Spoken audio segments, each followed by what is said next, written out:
Shalom Sobat Rohani, bagaimana kabarnya? Saya percaya selalu dahsyat dan luar biasa. Malam hari ini saya melihat jam saya hampir tengah malam ya, hampir tengah malam. Dan kenapa saya katakan hampir tengah malam? Karena ada momen yang luar biasa kalau kita ingat sebelum besok Tuhan Yesus mengalami salib. Sebelum besok Tuhan Yesus akan mengalami penderitaan yang sangat mengerikan di atas kayu salib. Yesus mampir di tengah malam seperti ini, yaitu di Taman Getsemani. Kemanusiaan Yesus benar-benar terlihat ketika dia berada di Taman Getsemani, saudara. Suatu malam bersama murid-muridnya, dia pergi ke Taman Getsemani. Dia duduk bersama murid-muridnya, dan dia berpesan kepada murid-muridnya, sebentar saya mau berdoa. Gak jauh dari muridnya, dia berdoa kepada Tuhan, kepada Bapa. Dia katakan, Bapa, biarlah kehendak-Mu yang jadi. Kalau boleh, dia tawar-menawar dengan Bapa, kalau boleh, lalukanlah cawan ini. Namun di atas semuanya, kehendak-Mu lah yang jadi. Namun yang terjadi saudara, ketika dia selesai berdoa, dia kembali lagi kepada murid-muridnya. Namun yang dia temukan adalah murid-muridnya sedang tertidur. Ini gambaran gereja yang saya kasih tahu bagi kita sobat rohani. Bagaimana gereja yang benar-benar belum siap menghadapi sesuatu tantangan yang luar biasa. Padahal kematian sudah di depan mata. Yesus sendiri sudah cerita kepadanya bahwa dia besok akan mengalami masa-masa yang sangat mengerikan. Namun para murid, mereka tidak merenungkan baik-baik. Mereka tidak menjadi sepertinya menjadi suatu hal yang menakutkan di hati mereka. Bahkan mereka tidak menjadikan itu sebuah hal yang harus mempersiapkan diri. Tapi yang terjadi memang roh kuat, tapi daging lemah. Itu yang terjadi. Saudara, Yesus katakan, berjaga-jagalah dan berdoalah supaya kamu jangan jatuh dalam pencobaan. Roh memang penurut, tetapi daging lemah. Tuhan katakan berjaga-jagalah sambil berdoa. Dia pesan kepada murid-muridnya. Lalu dia pergi kembali sekali lagi dia berdoa. Dia berdoa mengulangi doa yang pertama. Dia kata, ya Bapa, kalau boleh, lalulah cawan ini daripadaku. Namun di atas semuanya kehendak-Mu yang jadi. Setelah selesai dia berdoa, dia kembali menjumpai muridnya. Yang ada adalah dijumpai murid itu tertidur lelap.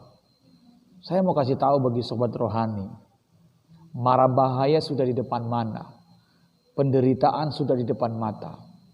Bagaimana dengan kerohanian kita? Kita siap siaga enggak akan situasi ke depan? Kita tidak tahu gambaran situasi ke depan. Namun Tuhan sudah memberikan tanda-tanda akan bagaimana gambaran zaman ini ke depan. Sekarang bagaimana tentang kerohanian? Jangan-jangan sama seperti yang dialami murid ini. Tertidur. Padahal masalah begitu berat di depan mata. Padahal masalah begitu menegangkan di depan mata. Tapi yang terjadi mereka tertidur. Bahkan Tuhan mengatakan kepada murid-muridnya ini luar biasa sekali. Dia katakan, tidakkah dapat kamu kembali untuk berdoa? Dia menekankan, tidakkah bisa kamu sedikit pun untuk berjaga-jaga dan berdoa? Bayangkan saudara, ini kata-kata penekanan yang luar biasa. Saya mau kasih tahu sobat rohani semuanya. Malam ini Tuhan Yesus sedang berdoa di Getsemani. Sedang mempersiapkan dirinya supaya dia besok bisa menghadapi hari yang begitu sangat mengerikan. Kematian yang mengerikan. Allah sendiri Tuhan kita. Dia begitu sangat ketakutan. Dia begitu sangat gelisah. Jiwa kemanusiaannya muncul sekali. Dia berdoa, bahkan Alkitab katakan dia berdoa sampai keluar titik-titik darah. Itu gambaran stres yang sangat berat. Pergumulan yang sangat berat sekali saudara. Sampai mengeluarkan titik-titik darah. Dia mempersiapkan, dia bergumul agar besok dia bisa melewati. Lalu bagaimana dengan kita? Tuhan sudah kasih tahu bahwa hari esok akan banyak tantangan yang luar biasa. Apakah kita diam-diam saja? Apakah kita tertidur lelap karena kelelahan dalam segala aktivitas kita? Halo bagi sobat rohani. Lihat, ikutilah teladan Kristus. Malam ini dia bergumul, dia berdoa. Saya mau kasih tahu bagi sobat rohani, sebelum besok engkau akan memperingati hari kematiannya, karyanya yang begitu besar di atas kayu salib. Yuk kita malam hari ini bergumul bersama-sama, berdoa, mendoakan hidup kita supaya hidup kita berkenan di mata Tuhan, mendoakan rumah tangga kita, mendoakan apa yang menjadi pekerjaan kita. Kita bergumul supaya hari esok kita bisa melewatinya, supaya hari esok kita bisa berkemenangan, supaya hari esok kita mengalami kebangkitan yang luar biasa. Hari ini saya mau ingatkan bagi sobat rohani, yuk kita bergumul bersama-sama, berdoa bersama-sama seperti Yesus berdoa. Dia bergelut, dia berdoa begitu keras, dia berdoa menangis sampai mengeluarkan titik-titik darah. Dan hari itu saudara, ketika selesai dia berdoa, dia temukan murid-murid itu tidur. Lalu dia katakan, dia kembali berdoa dan menangis di hadapan Bapa. Saya mau kasih tahu sobat rohani, Tuhan sudah berkali-kali mengingatkan kita. Dia berkali-kali dia mengingatkan kita untuk bangun dan berdoa.